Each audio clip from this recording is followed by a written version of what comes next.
Here we are in the Ambassadors Club. That camera will be perfect for off and on use.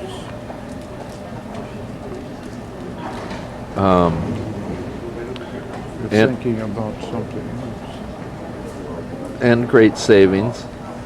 Now I want to ask you about the trip.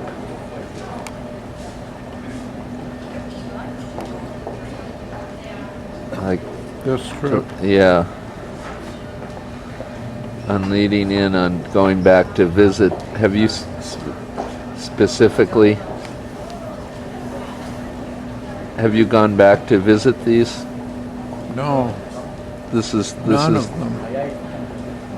I wanted to go up to see what was left of our base that I flew out of at Old Buckingham, but I never got up there either.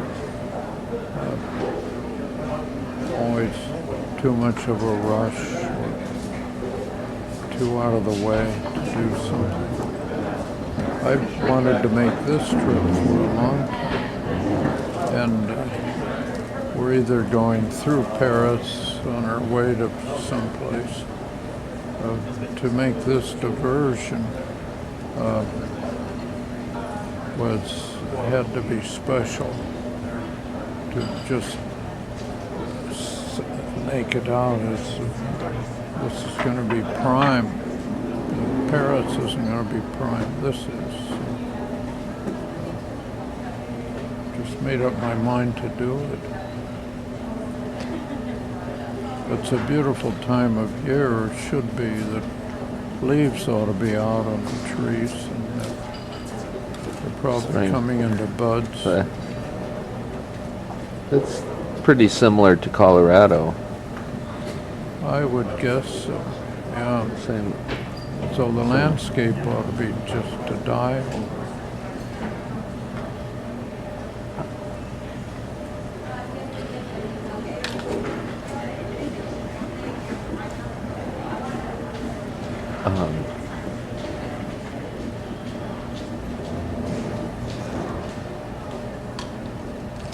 So on the,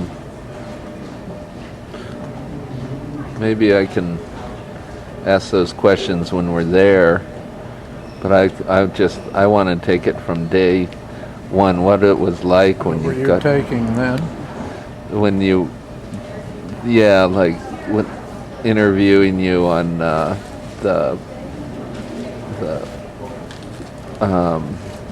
Scott Durham, please come to the front desk. Scott Durham, Reading please the come to the book? front desk. yeah.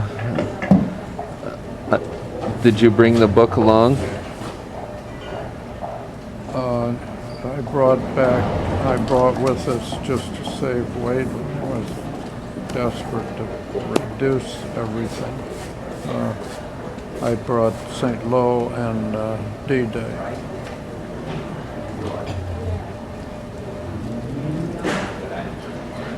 I probably will regret it because if we bump into somebody, it would have been nice to have those photographs of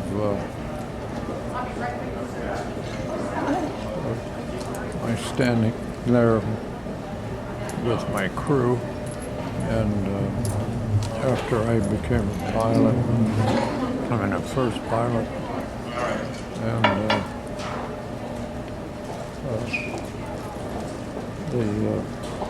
well, anyway, I didn't bring it, so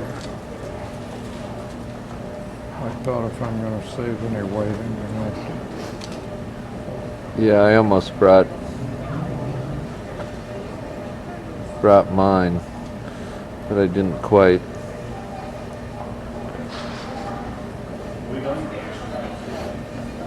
I should have.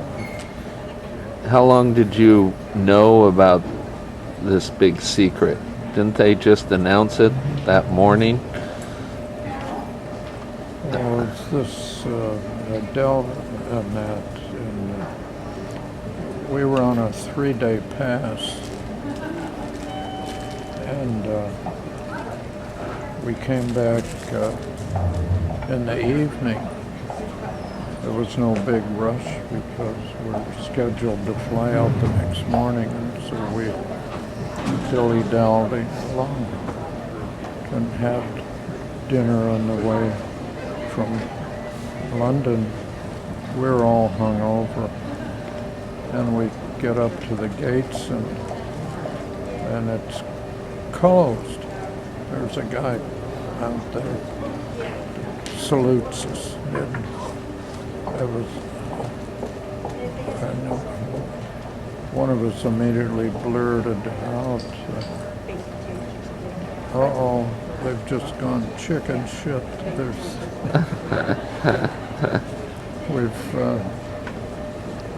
We had never been saluted when we came to the front. The gates, there weren't even any gates. It was open and closed all the time. He said something big is going on. And a couple of us said, "I think I can guess what it might be." So sure enough, at 9 o'clock that night, they had a meeting. Maybe it was 8 o'clock. It was right after dinner. And they read a speech from Eisenhower and a speech from Doolittle and a speech and then they got down. They didn't show us on the blackboard on how we were going to go, probably for security reasons. But they took all the navigators in and gave them our instructions, just like this map. Right? You go 2 hours straight north and 20 minutes, and we had to fly in the clouds the whole time. We didn't intend to. That wasn't part of our. We had to go where they charted, no matter what the weather was. And so we took off at, I think about 3 a.m. and we flew for 4 hours on the up to Scotland and back down the coast. And came out. It was all timed so that we would all hit the canal. Not the canal. The channel. Hit the channel at the same time, and it worked. And out we came. Broke out. Beautiful sunlight halfway across. And it sucked in again after we left, but it was, we knew, we had guessed pretty well. Previous to that, on this 3-day pass in London, we could tell that something was up because half the guys that usually show up weren't around. They had been confined to quarters. They couldn't come. There was a line of, you couldn't enter. There was, unless you had orders, you couldn't enter even no matter what your rank was. But if you had orders to visit a certain place, there was a pass to get in. That was the only way you could get in. Well,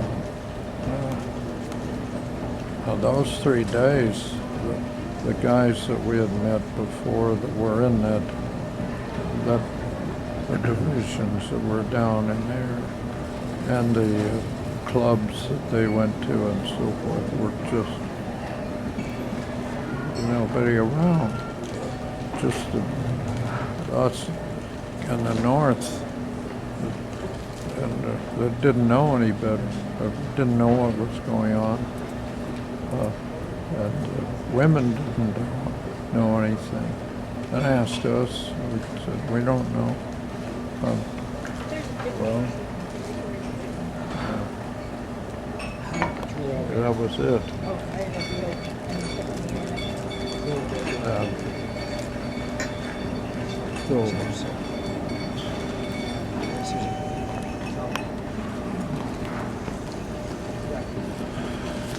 Did you guys know that there was an invasion intimate? Like, was it a rumor around that you guys were going to make? That you were going to make a? We knew that we were going to invade. We didn't know when. We didn't know what we were going to attack. We didn't know what our role would be. But it was quite widely showing up. Started more and more was showing up in the newsreels of these encampments, with the buildup of personnel and tanks and trucks and so forth. It's obvious it was a big effort, that they had everything you could ask for to make war. It was a true invasion. It wasn't just going to be a swipe. They had all the equipment, the boats. Well, they were faking them out, saying it was going to be in Caen, right? Well, they thought it was going to be much farther north. Somewhere where it was really narrow, where the cross was very narrow. Well, the narrow part of the channel was where the Germans thought we were going to come across. And we stayed far away from that. Well, we faked it. We had rubber the rubber tanks, and Did we? I don't know anything about that. they did blow-up tanks, and they did a big fake buildup up there. Oh, and it was you mean the fake build-up opposite? Right. Yeah. That gave the impression that we were gearing up slowly, and it was just all hollow. There was nothing in it. It was very busy that night.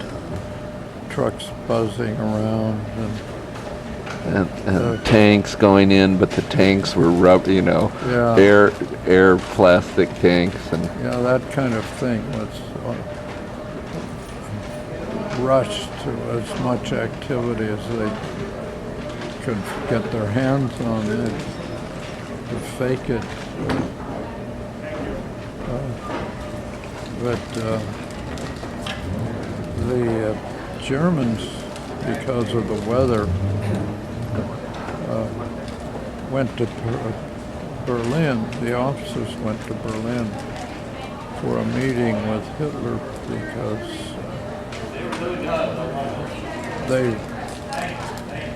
they had very keen, they said, connections about when it was going to happen. They knew approximately when it was going to happen, or like exactly when it was going to happen, and what the conditions were going to be. So the whole north part of where we hit was vacant, and I've always suspected that what was the name of the British general, that he knew that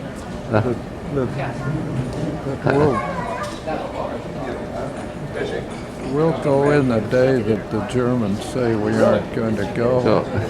And they just waited ashore. There wasn't even a pistol shot when they invaded. And then right in the next beach, we're getting the shit kicked out of us. Because that section, the Germans were saying, we don't know. I don't know about this knowing when they're coming, but we're going to sit tight no matter what the weather is or whatever, and that's why we got stuck with so much damage. What beach did you fly over? Omaha. You flew over Omaha. Wow. That's very cool. And you saw all the little tadpoles going in the water. Yeah, the ships that brought them over unloaded, and they were just asking for that sort of a Navy trait of not being a steady target. Didn't help any because when they got close to the point where they could hop out and waist deep, some of the guys said they thought they had been hit by a hailstorm. The water was popping up, just like any body of water. If there are a lot of lumps of ice or whatever.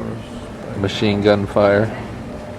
And when they realized it was machine gun fire, they were ready to get back in the boat.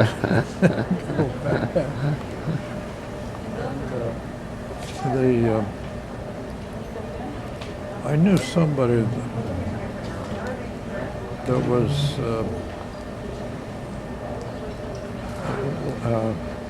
operated one of those landing barges. He said the only thing that saved his life was that when that lid. Open the lid, he was protected and they were exposed, and they had to go and jump in. And some of them were the landing barges were afraid they'd get stuck and it would be merciless. So they stopped too short, and the guys were carrying 50 pounds of equipment, a rifle and a lot of ammo and so forth. And they went right to the bottom and couldn't swim and drowned. That was the first thing, were the hailstorms of bullets and then drowning. And a lot of them got seasick coming in. They were throwing up. Boy. And here's the English just going in like on a smooth pond. Nothing happening. I doubt if they lost, I don't know that they lost anybody. And we lost, I think, 25,000.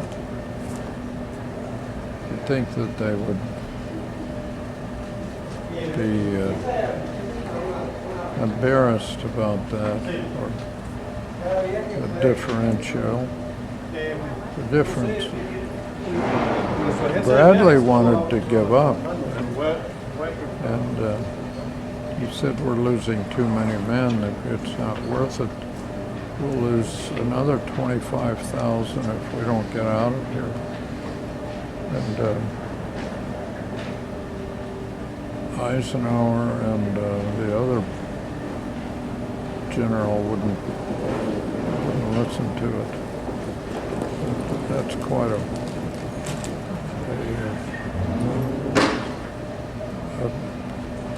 you've got to have a lot of guts to say no matter what, we're going to, no matter how many guys get killed.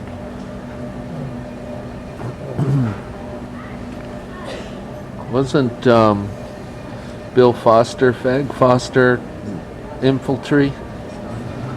You ever talk to him about that? No. He was in on D-Day. I don't think, I'm not sure D-Day. Was he in the Army or but the Navy? he was in the Army, in the European theater. But not necessarily D-Day.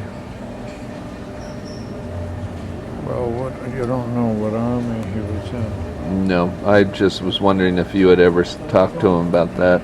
No.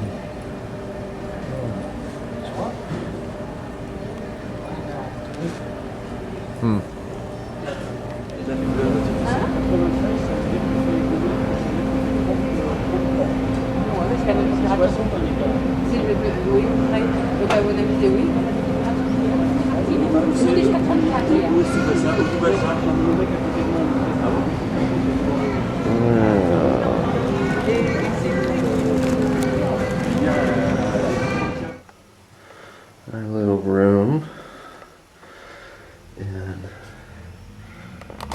Bayeux, France. Really super beautiful place. Need a wide angle lens.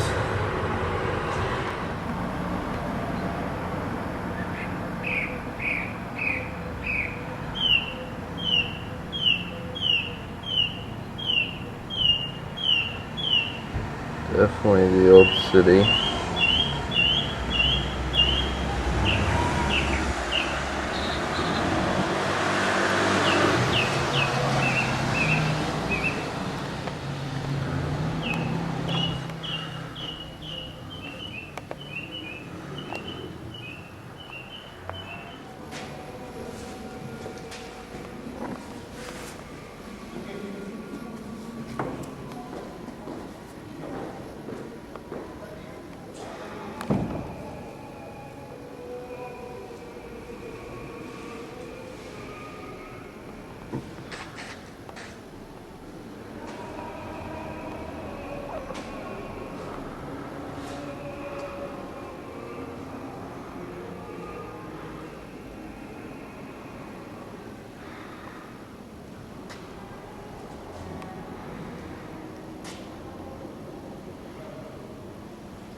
Here we are, our World War II hero returning with just a few tourists, just a couple here.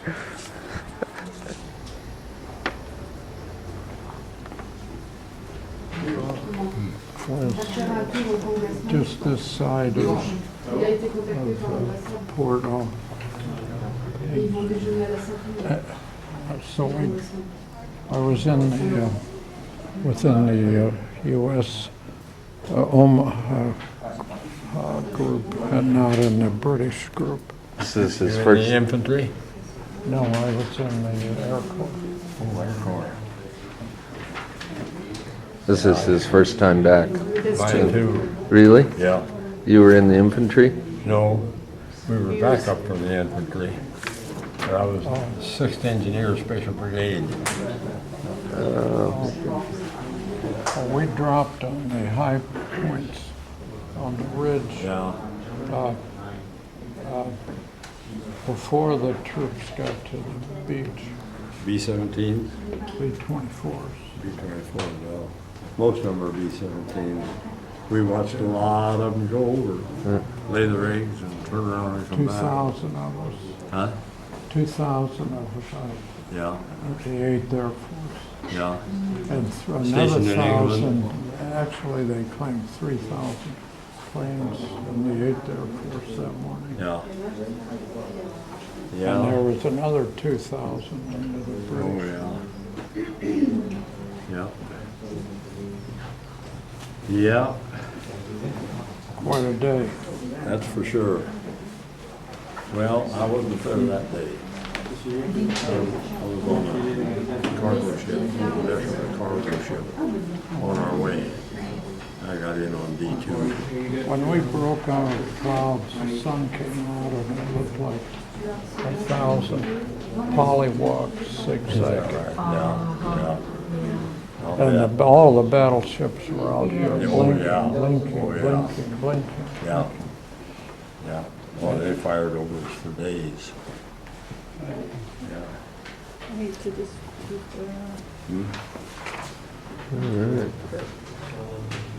talking to you.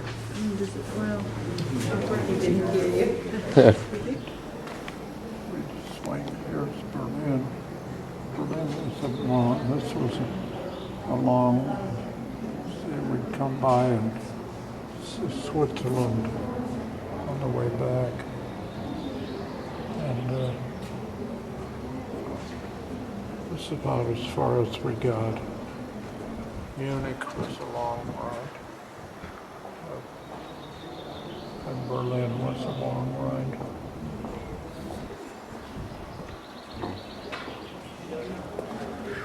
Wow.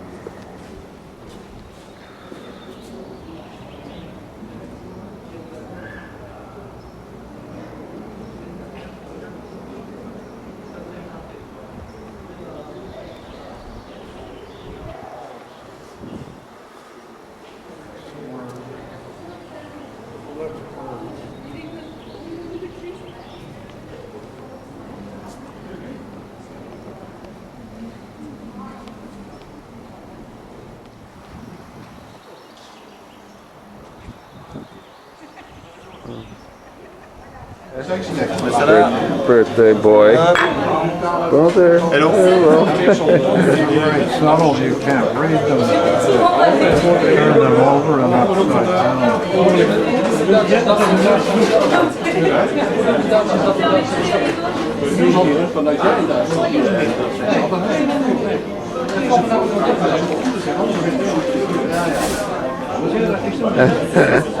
I'm zooming in. I'm going to zoom in on this girl back here. Here, there we go.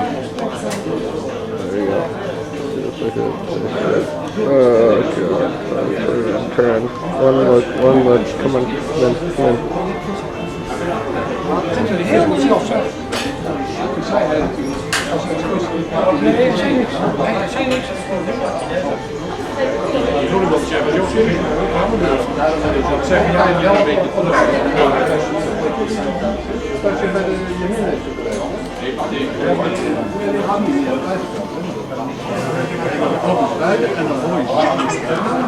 They're totally face the crowds.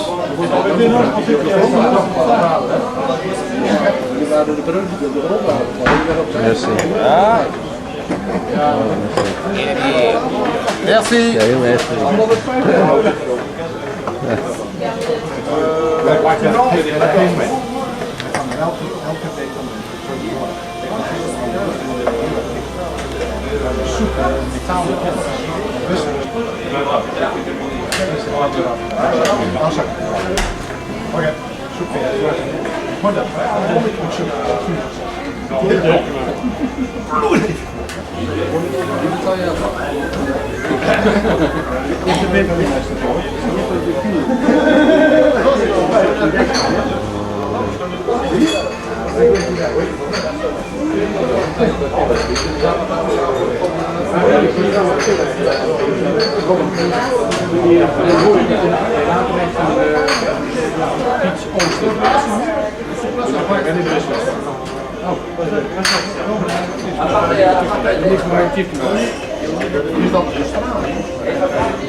Here comes traffic. We should do this in a quiet bedroom. When you first got your pilot's license from co-pilot. Oh. It's a question of moving up from co-pilot to first pilot and having my own crew and my own plane. When did this come about? About 2 weeks after D-Day. And they called me in and said, we're going to make you a first pilot and give you your own crew. So from then on, I was in control of the plane and the crew. B-24 Liberator. Right. You got your own girl on the... No, we didn't have time to do that. We were going out so often then after D-Day. Every 2 or 3 days we'd be back up. I finished my tour in a couple of weeks because we flew so often. As before, when I was a co-pilot, we were a lead crew and we'd fly once a week. And when I had my own crew as a first pilot, we were flying about every 3 days. And so I finished up, I had about 15 missions left. What was your total missions? 35. So weren't you supposed to just fly 20 or? When we got there, it was 25, and a few days after we arrived, Doolittle changed it to 35, and they made him General Doolittle and put him in charge of the 8th Air Force, and they said that was his solution. We were losing so many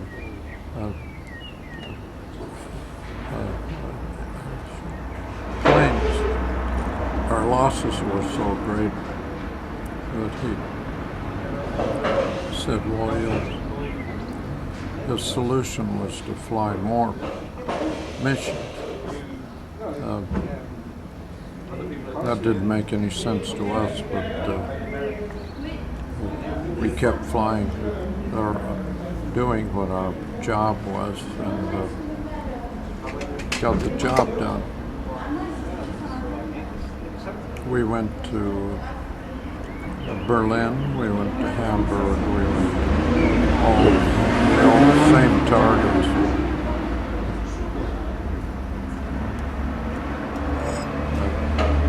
One of the worst missions I had was the last one. Over Berlin? No, over, forgot what we're over, but we had dropped the bombs, and I peeled off because flak was coming up. Just as I peeled off from the target, I could fly the airplane again, because before it was the navigator has control, then the bombardier, then we drop the bombs, and then I take over and head for home with your group. And boom, we lose our hydraulic system, our communication system.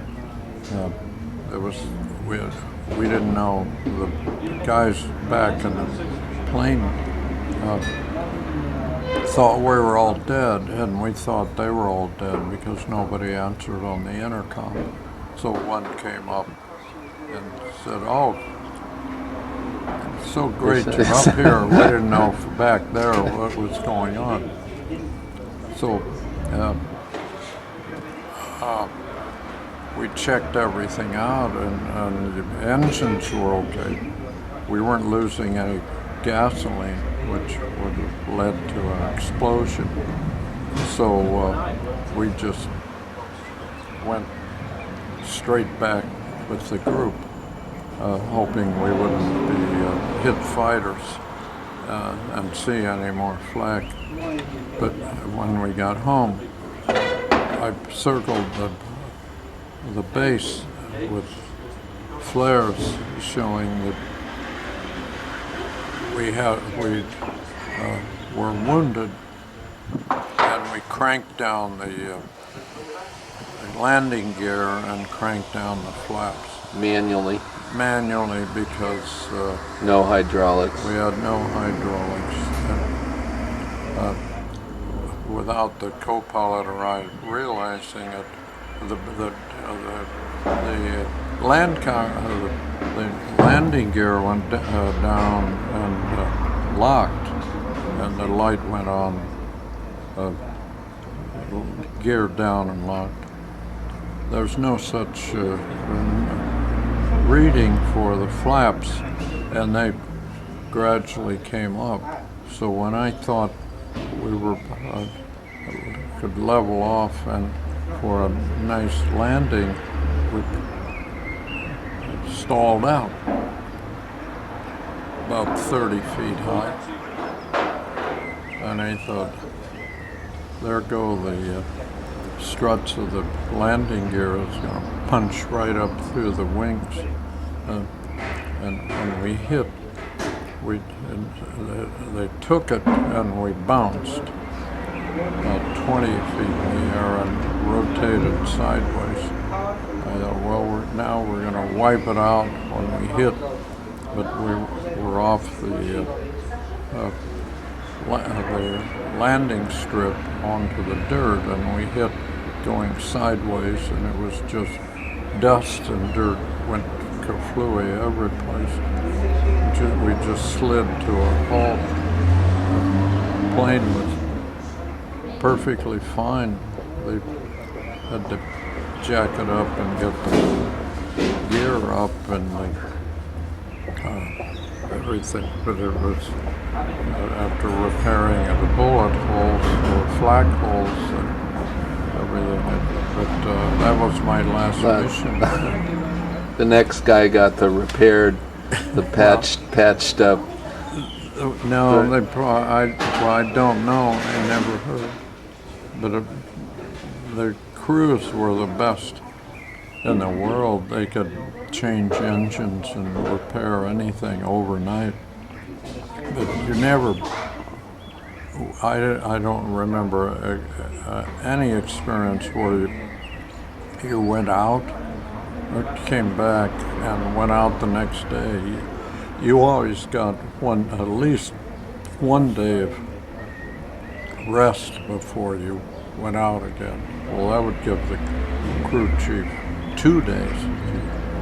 They patched every bullet hole, everything, anything that was wrong. It was fantastic. But everything was designed to, rather than repair, was exchange. Something wrong with your engine, you pull the engine, put in a new one. Brand new Your whole radio engine. work was a problem. You pull it out like a drawer and put in another one. Their supplies were perfect. Anything you wanted for that plane. The next day, Brand new one. brand new. It wasn't fix, it was replace was the magic word, or change out. The Germans were dumbfounded at our ability to repair. I said, we don't repair anything.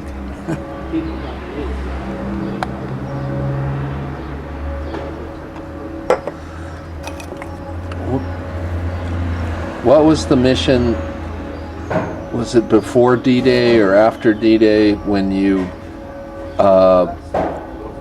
bombs didn't drop and someone had to climb down and put the pin The back? night to remember. Yeah. That was in the. In your book. We dropped in the German. Was that before D-Day? Yeah.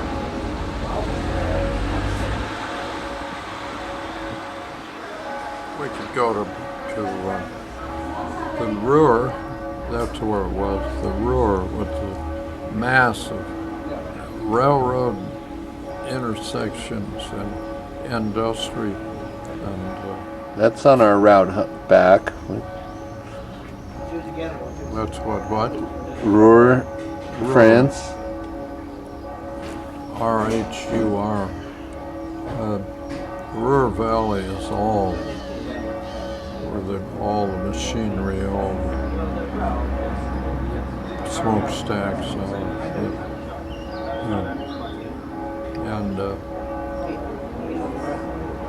where the planes were coming from every direction. B-17s rolling over and spinning in, and flak. They said you can walk on it. That Yeah. was the worst.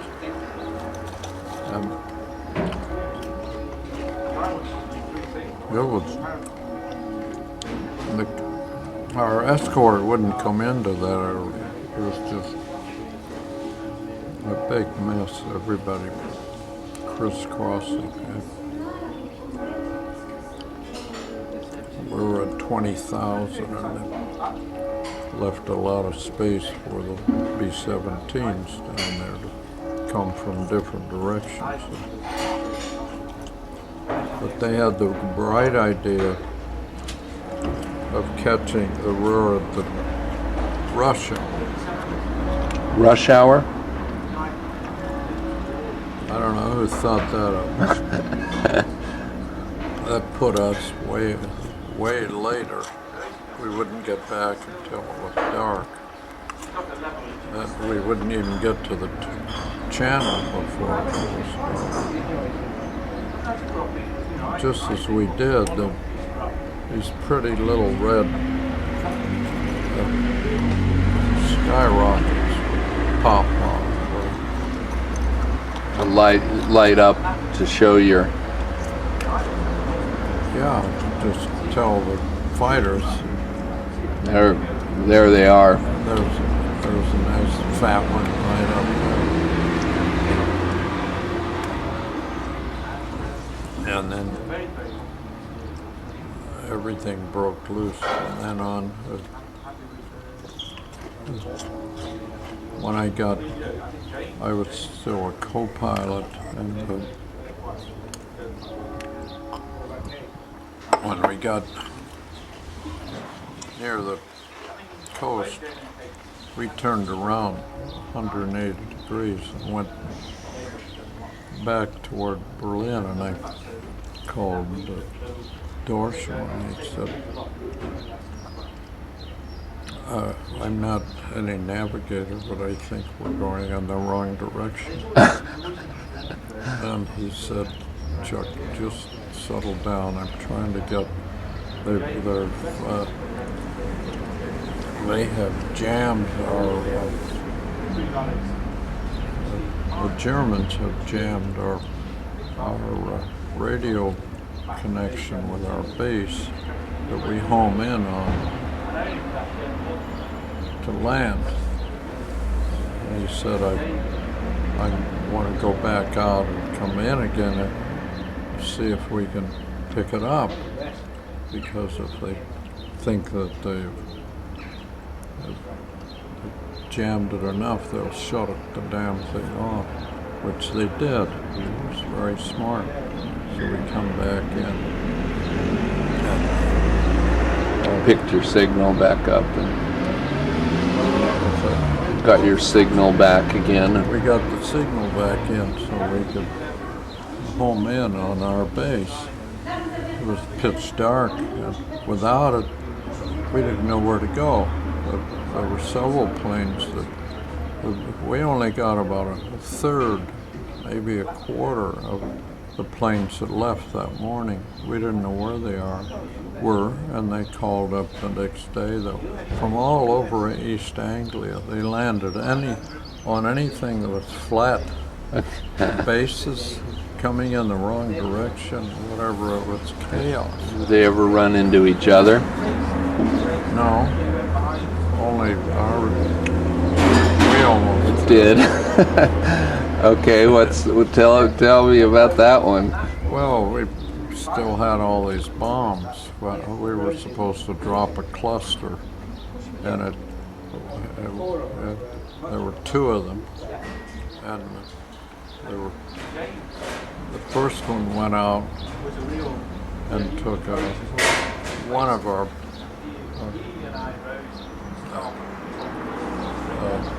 bomb bay doors with it, and following it, then the other one dropped when the bombardier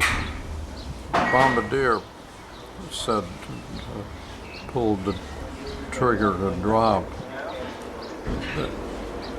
Nothing happened. The rocks ran through, but they didn't release all the little hooks clicked on, but they had been modified, and when they clicked on, they still pinched the hanger on the bomb so that it was still there, but it was just sort of, we didn't know that it was still up. And the bombardier read that the bomb's away. The rack had run through, so the bombs were gone. So he called the bombardier and said, the bomb's away. He said, okay, close the bomb bay doors. So he called for it to close, and that's when they dropped. The radar operator closed the bomb bay doors, and then the one went, knocked one out. It goes whop. Like a roll-top mask about 30 feet long. And they go, oh shit, it's going to take the twin tail. And the cadence was just sort of, it just went exactly like that. I looked out the window and I could just see it just and on.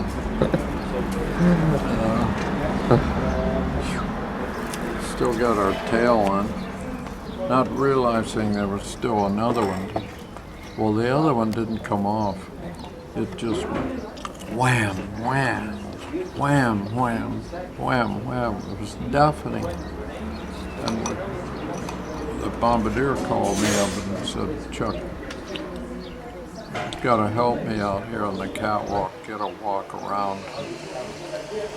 We got to get the pins back in before we get to the channel. So we had to, because the draft was windmilling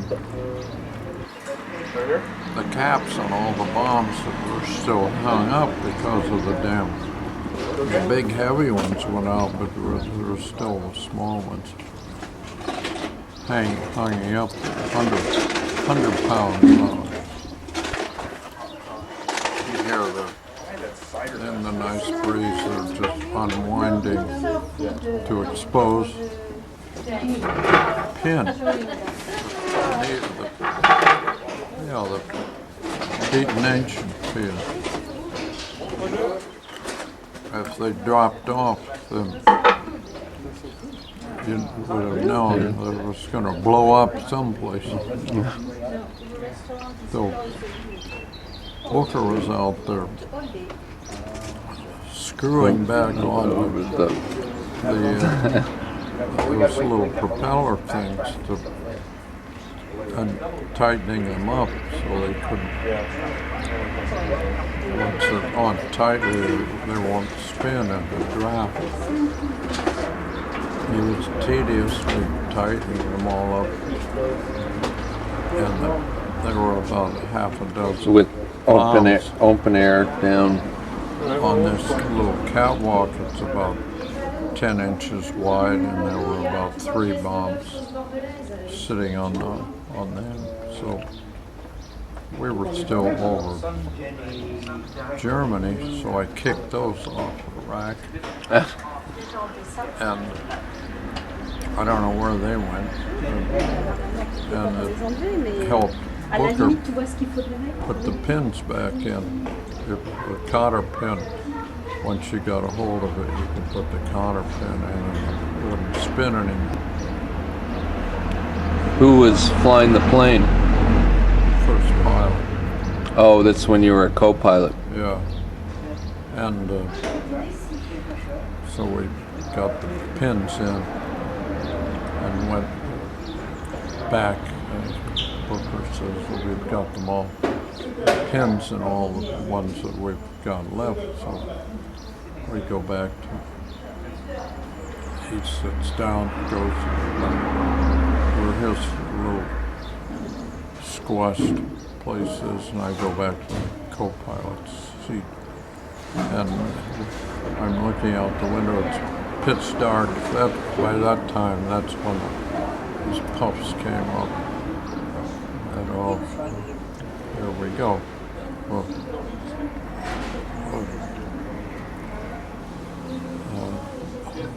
I don't know if we got shot at or not. I didn't see any gunfire, machine guns aimed at us. But when we got just about to the coast, I looked ahead and saw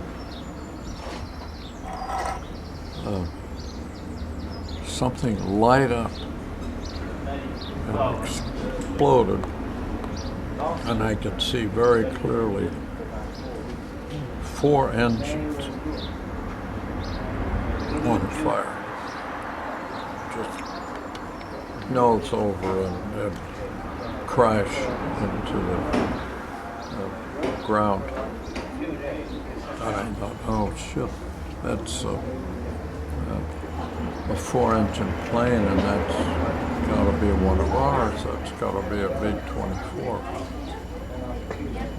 They just shot us down, shot it down from as soon as they crossed the channel. So our own anti-aircraft guns were shooting down these planes as they entered. And we had one of these things where you throw a switch and show up a special color or something on radar, and your transponder or something. Don't shoot at you. Well, either this guy didn't turn it on or they didn't know how to read it. So that was That's one thing to contend with. You were wondering if you were next. Yeah, we got across the edge and went on, and nothing happened. So we go in and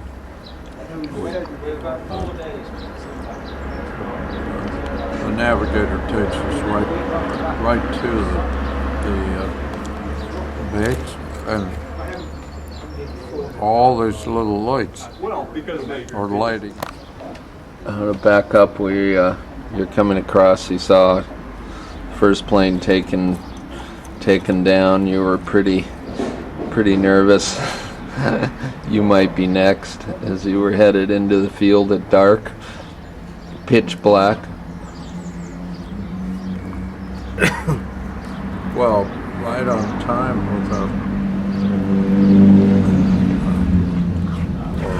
right on the right direction, dorsal.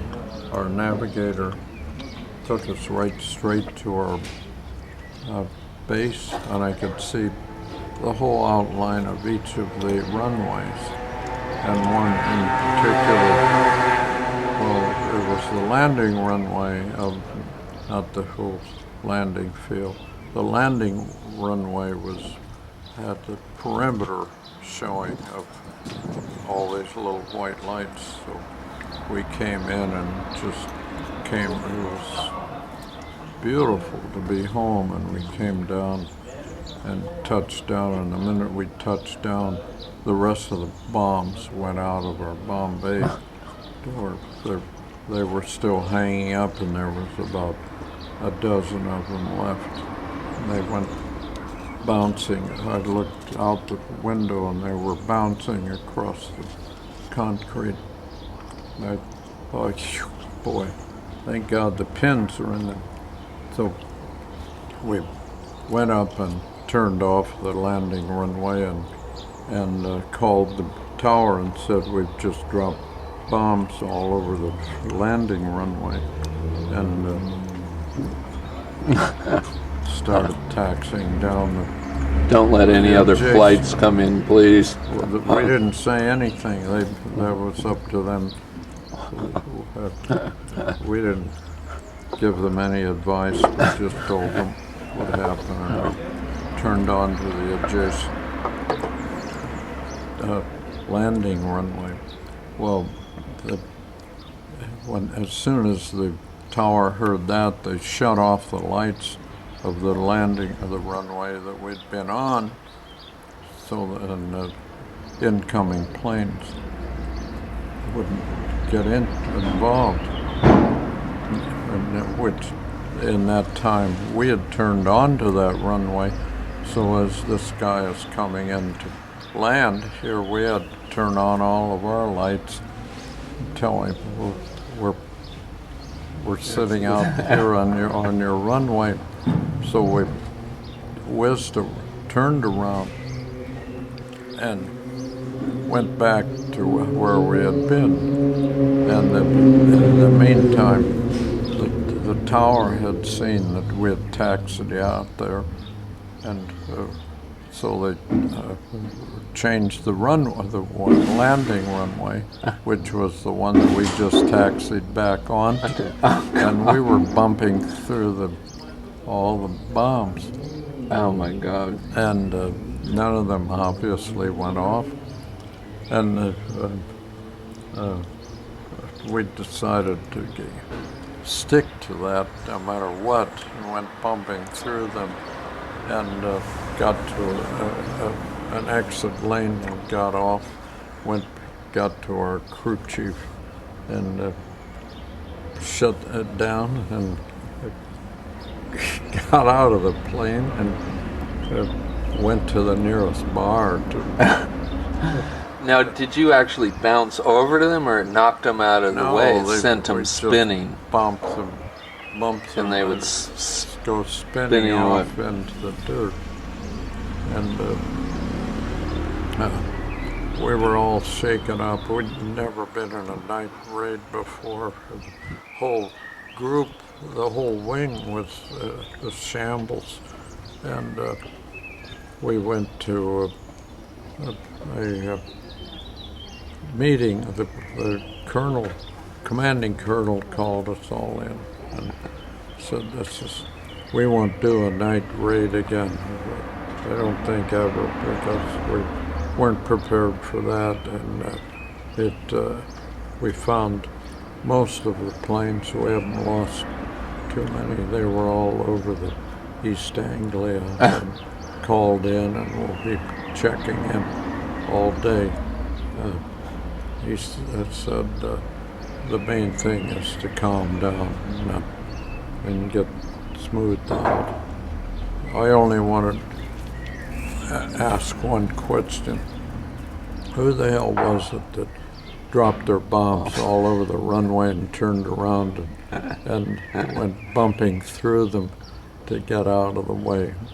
And Bill and I, the pilot and I, looked at each other. Who in the hell was? Gee. And he didn't press it. He knew, and he knew that we knew that he knew. And was that the major general of the base? That was the colonel in charge of the base. Yeah. What was his name? Boyd? Not Doolittle. No, not Doolittle. That was the wing commander. Base commander. Who? Jimmy. The movie star was the assistant. Jimmy Stewart. Jimmy Stewart. Yeah.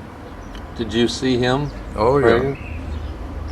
He was when we became the first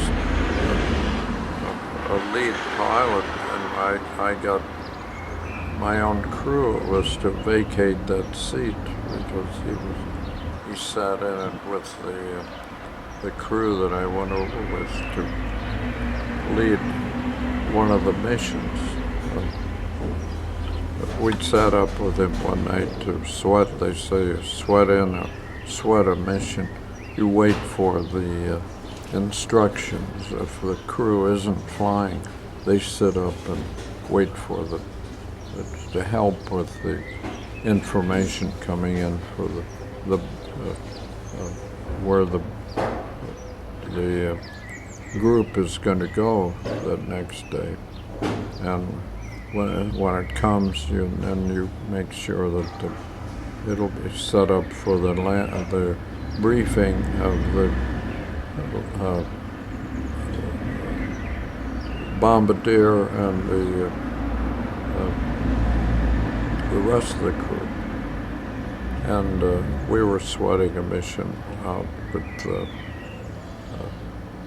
Stewart, and the bombardier asked him, "Who's the best date in Hollywood?" And he said, "Well, it was what the hell was her name? Shut that thing off." Lana Turner. No, it was German. It doesn't matter. Yeah, it does. Who was that famous German? Marlene Dietrich. Dietrich, of course. Marlene Dietrich was Stuart's favorite date because she said she called you up for a date and would send a car after you, and the limousine would take us to a restaurant, and we'd have a very nice dinner, and then she would send me home in a limousine and call me the next day, and the next day I would get a bouquet of flowers. Oh, that's a Hollywood lady for you. Yeah. Oh, yeah. Proper lady. A tumbler of Calvados. That's a drink I've got to try when I get to Paris. Well, here I am in the heart of the Calvados company. I better indulge. I'll have a sip. It doesn't really appeal to me in full. It doesn't appeal to you. Well, you're having another romantic moment there. I'll let you enjoy it. Though I do see they have absinthe here. the what? Absinthe. It's a. Absinthe. Oh, They don't sell that. that's a liqueur. It's against the law in America. Oh, is it? They sell it only in France and certain parts of Europe. It's a fermented. It's a very strange process. It gives you a hallucinogenic drunk, and it's not quite all alcohol that is doing the trick there. Well, apple brandy is a perfectly respectable drink. Apples are as good as grapes. Well, is that like gin? Gin was the gutter. Was the gutter drunk drink until the GIs started mixing it with quinine so they wouldn't get Here's malaria. apple sorbet with Calvados. Oh, okay. All right. What are we going to have here?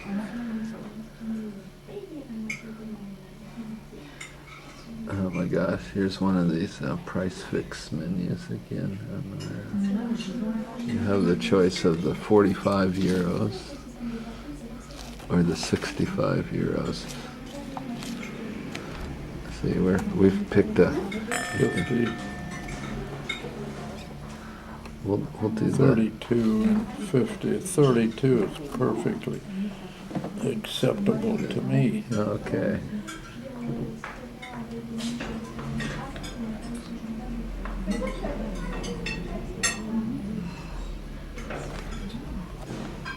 I'm on that with you.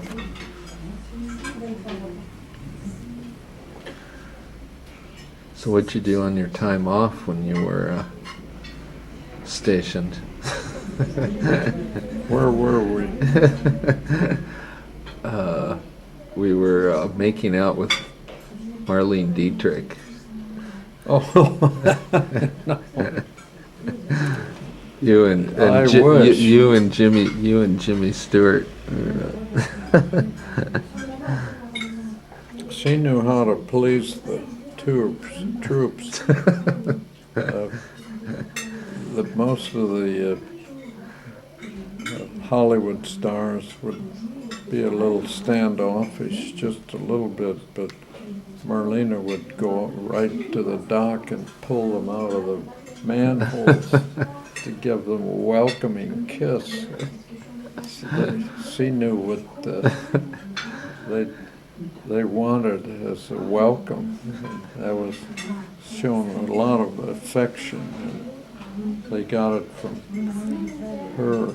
And she was very generous.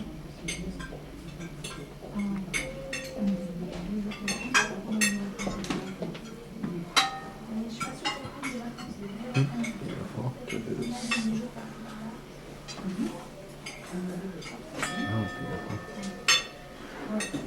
Oh, look at that. What's yours, the full one? Mine's, The cheers. what is that? Whiskey. Not Calvados. No, I'll have to try a taste of your Calvados though.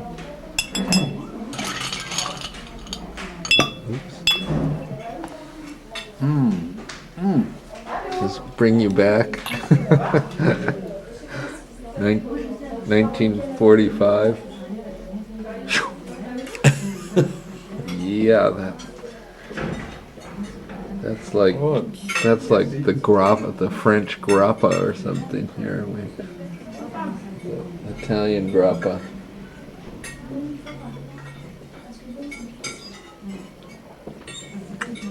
Oh, not bad.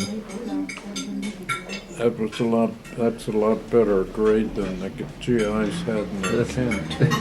Vous avez fait votre choix? I haven't gotten a chance to look Okay, yet. so I'll be back in a few But minutes. yeah, 2 or 3 minutes. Thank you.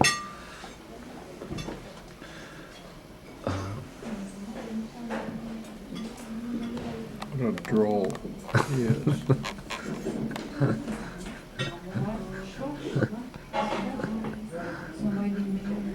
You're gonna take the whole dinner. I've run out of stories. Oh no! Just finish up that Calvados there. Yeah. No, I want to know what you did when you're off some of the stories that are not in your book, that aren't for family reading. You want to record a photo at home. Put one of those in here.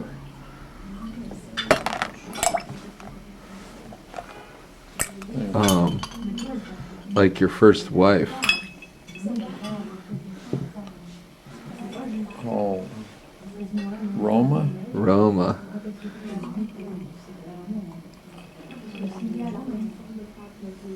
She married you before you had shipped off. You were in your uniform. No, after I got back. When I came back from combat, we got together in California. She was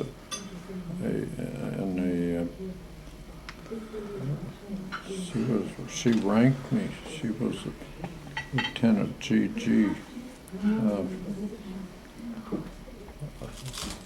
She was in the Navy, what do they call it? Not as a nurse. She was in the. She had a degree from the University of Pennsylvania in. Where did you meet her? At Penn. How did you meet? An art class. You come in and set up a what do you call it? Easel. Easel. I set up my easel. It was a still study. Is that what they call it? Still life. Still life. And I was starting to sketch away, and this beautiful brunette with dashing eyes came over and gave Buxom. me an eye cut.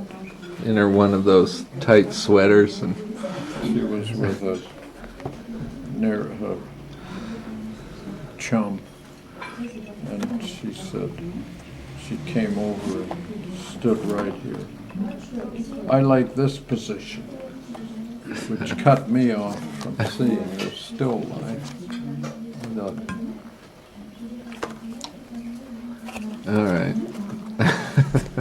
I'm going to get acquainted with that glance, and then standing right under the. And from then on, it was one flirt after another.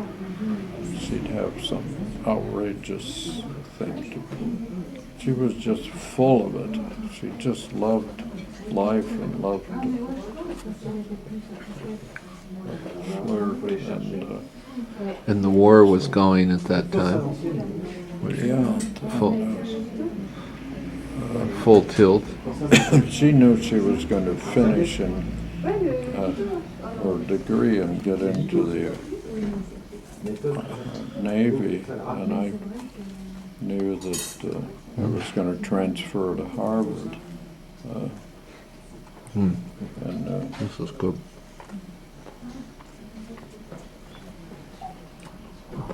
I discovered in the drafting room, one of the women in my class called me over and said,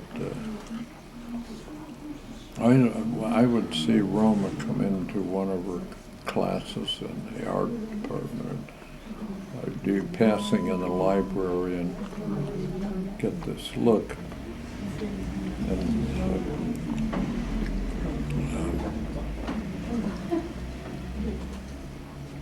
a woman in my class said, would you like to meet Roma? And I said,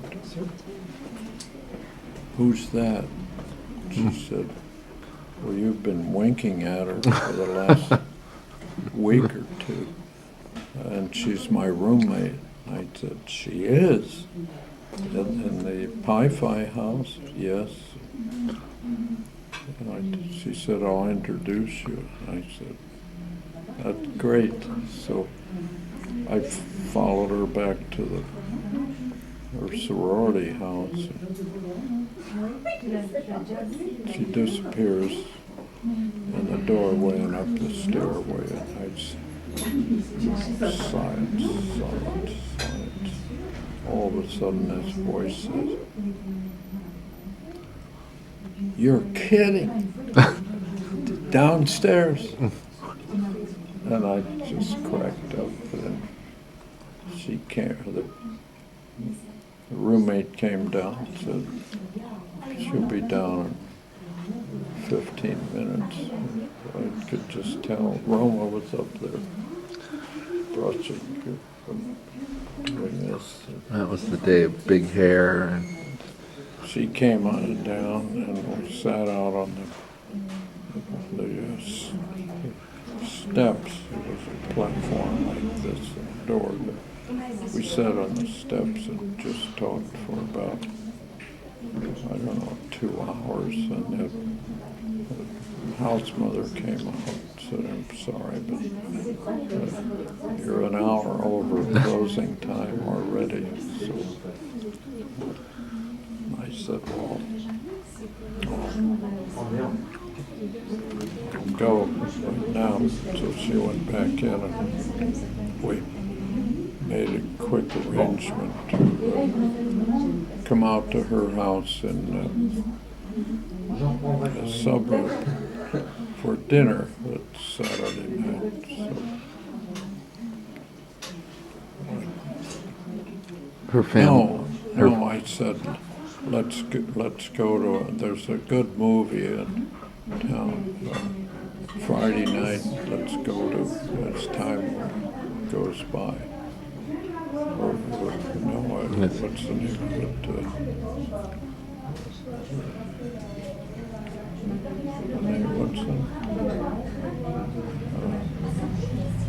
On the waterfront. No, Who was in it? It was a romantic movie. oh yeah.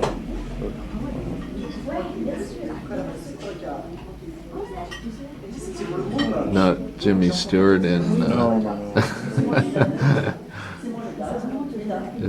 It's a wonderful. All the greats, all the important ones were in it. The whole slew. Oh, we'll get back to that. It's okay. Oh, it's one of the top 10 movies ever made. Not Citizen Kane or No, George Orwell. no, What? it takes place in Casablanca. Oh, gee whiz, of course. So The cult movie. I You pick went to her up Casablanca and we went with to Roma Casablanca. when it came out, when it Yes, just had come it out. was just out. Oh my, no wonder you got married to her. Jesus. And that was our song as time goes by. Oh, gosh, of course. I sent her a little wind-up thing that tinkers out at Humphrey Bogart yeah. doll that winds up Oh, and yeah. plays the song. Those were probably going for about $3,000 now, you know. Well, Collector's items extraordinaire. when I got out of, when I got called up, I came back by way of Philadelphia. I left Harvard, packed up, went down to Harvard, and I had already then been invited to come up and meet her mother, and I could tell that I made a big hit with her mother. She Good Midwestern boy you on can his just road. tell they're very nice too. They wink or they. You're a very pat good. you You were a or- good catch in her and, mom's. You weren't out. You weren't just a sniffer. You were a good no, I was Good a Midwestern good boy. student and a lot of future Architect. and so forth. And I met her the first time I went up, and then they asked me back. And she was on the bus that I took from the train to the where she got off. And she came over and said, "You're Chuck, aren't you?" I said, "Yes." She said, I said, "You're Roma's mother, aren't you?" "Yes." And said, "She's all a titter because you're up here for dinner again." And we were, maybe it was fake, I don't know, but in the middle, after dinner, we were sitting on the sofa, and all the lights went out. And we turned around, and were on our knees on the sofa, looking out the window, waiting for the electricity to come back on, and that's when The first passion started. make-out Alors, session. messieurs, qu'avez-vous choisi? Have you looked at your menu, Dan? Yeah. Oh, Are we live? We're live. Yeah. Well, it turned out that Roma's husband filed for divorce, and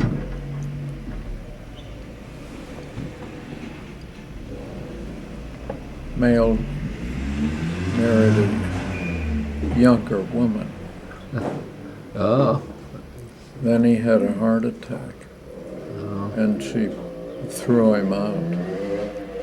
So he came creeping back to Roma's apartment, and which by that time she didn't have any room for anybody but herself and maybe a pet. Tell you this in a letter, or was this on a So phone? he was a complete loser. You could have guessed that by importer-exporter guy that her mother never liked. And and Did she tell you this on the telephone or on no, this was all in correspondence. by letter? I've got the letters at In home your- if in you your- want to read them. In your And, famous files. So I felt ashamed of myself of being so up when she was in this Low. tough spot of a disaster, and I'm bragging about, oh, I've done this and that, and Graduated from Harvard. see what you missed by not marrying, by leaving me. Oh, it was, I just Ooh. rubbed it in, and was like a soap opera coming back. And okay. so we corresponded for quite a while. I found in one of the shops in Cherry Creek a wind-up, Humphrey Bogart. no, a little tinkle. When you trigger it, it'll tinkle a little song number. And it, Sorbet orange et rhum brun. Vinny? oh, we're really doubling up tonight, aren't we?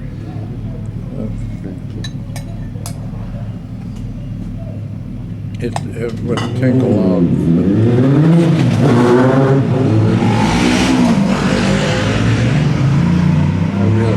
I wanted fresh air, but we got fresh motorcycles.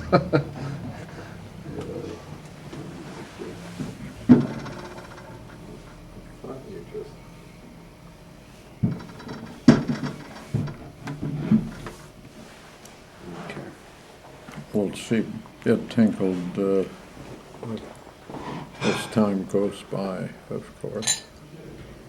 Well, anyway, And you sent that to her? she said in the process I have come down with Parkinson's disease, and I'm going back to the convent. You know, if in the convent, and you can communicate with me there. And her letters used to be written, and then they were typed, and then they disappeared. She couldn't even sign her name. And I would write these letters to her, and she would try to answer them with get the nurse to say thank you. It was getting pathetic, and Ouch. But now some of the material that you've given me are photographs that she had that you sent her in the war. That she was beautiful. She looked like know what she kept of all of your correspondence that was given she back did, to you. Yeah, and sent me back. I've got a lot of the letters that I sent. That was from her father that sent them back, or a brother Her aunt. from England? Yeah.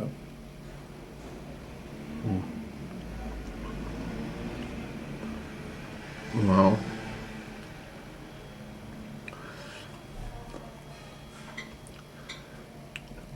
Well, one story that I've always wanted to clear up.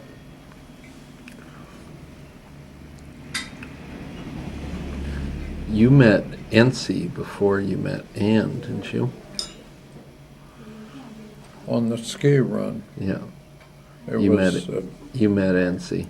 it was a matter of hours between meeting Ency and then So Ency once told me a story.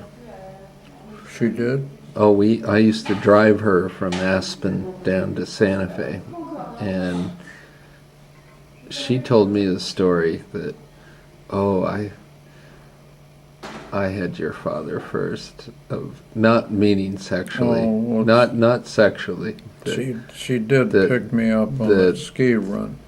That I had your father first, and I invited him to come to dinner. And here comes my sister that knew full well, that had seen you, that had full well seen you, and just kind of came in, oh, hello, hello. She's Irish, full-blooded Red-headed Irish. And that's when NC was like, get away, sister, and Anne came and the swept you away. is the story that Nancy gave me. I was more interested in the younger sister than the older sister. Well, they were the two hotties of Santa Fe, boy. They are under big demand there. But Anne was interested in art and Studied in east of Studying Bennington. Nancy was in the, her husband was a escape instructor. Pitch? Pitch was an instructor at Was she wasn't married to him then, was she? she was married to Pitch then. At that point, when she picked you up. Yeah. She Yeah. was quite the lady about the town, yeah. Which But, my mom makes clear. Good. And she had a famous French flyer that was Lance, or that Her was son was named Lance. the French flyer that was killed from at the last moment. Maybe it was Bayeux that he who knows what town Exuberant. that was shot down, and he was about to crash, and at the last minute, rather than going into the town, he flew into the mountainside and exploded or something. It was some. That was one version. Let's see. Another was she was a mistress of Exuberant, who had written that wonderful poem about. I've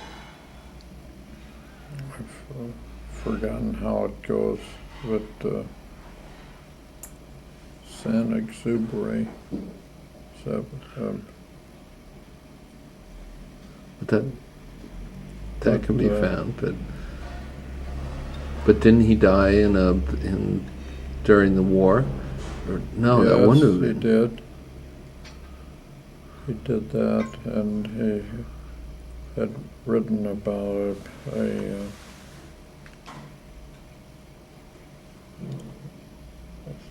I've forgotten all the other things he was connected with.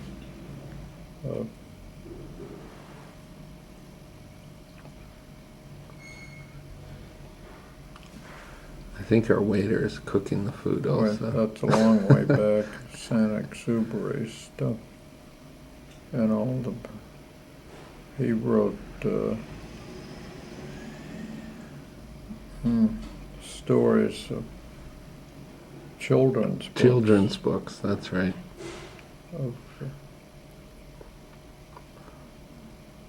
Not like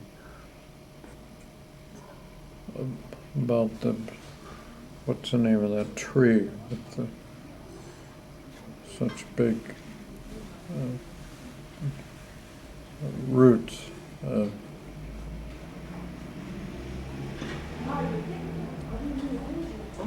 There's a picture of this child sitting on all the roots of this tree that he wants. Oh, the Bubba tree or something. What was the name of that tree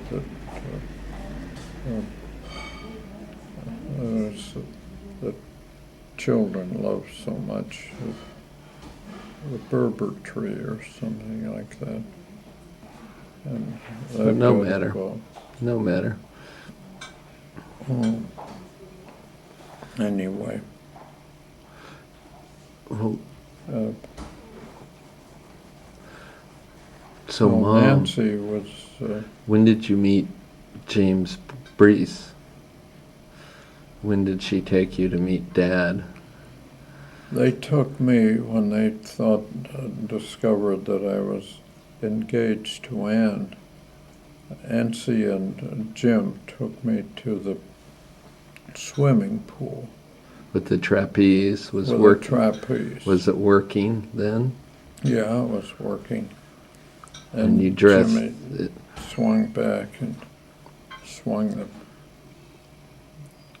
trapeze to me, and I got a hold of it, let go, and I made the jump. That was the Went- great test, I guess. And we go back down and have a drink, and Did you their dress dad in the, comes in out the? and sits down and says to Jim or Ann, or I don't know who, did you make the leap? Oh, this is Ann says, yes, that was the test. that you was could the test. Let swing go. on the trapeze and let go and grab the other bar and swing on and land. So Didn't that matter whether you came back or that was Jimmy Jr. That wasn't great grandpa.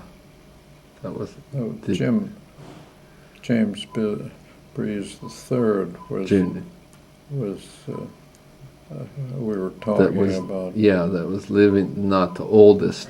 Not his father. Oh, his, Did you meet James L. Brees, from Mom's grandfather? Did you ever get to meet him? No. It was Ann's dad, Right, Jim's dad. right. I didn't meet his father. You never met that one. Because he used to come in these great car tours Oh, he with did? his mistress to Santa Fe. Oh,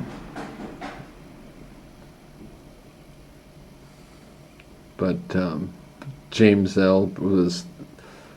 Jimmy was living in Santa Fe at that time. Was he there as a resident? Jimmy? Yeah, Yeah, he was working in the shop. his laboratory,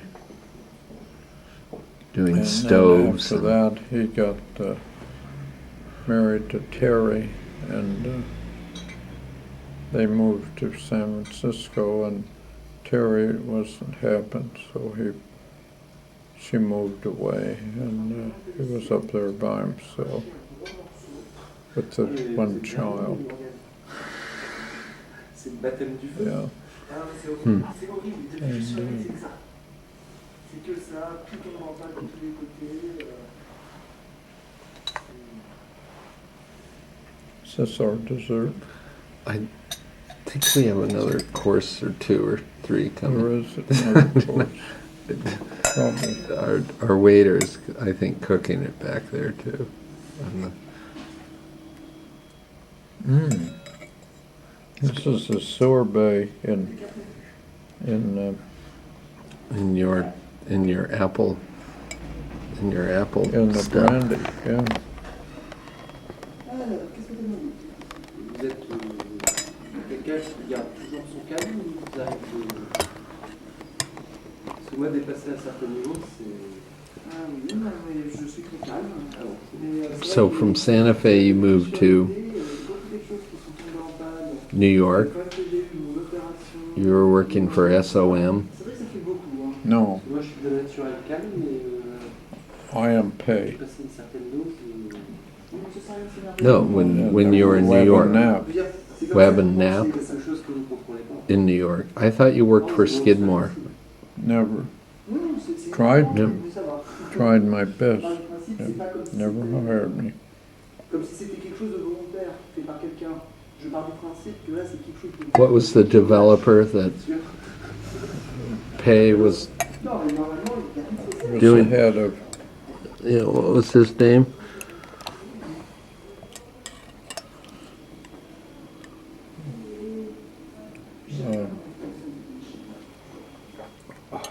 Giant developer. He did all that stuff in New York. Mais c'est vrai que c'est un peu fatigant. Hein, des fois, franchement, depuis que je suis là, je vois tout. C'est bien, je vois tout. Je vois tout. Seckendorf. Zeckendorf. Good job, Dad. William Seckendorf. Fine guy. Very nice to me. Couldn't have been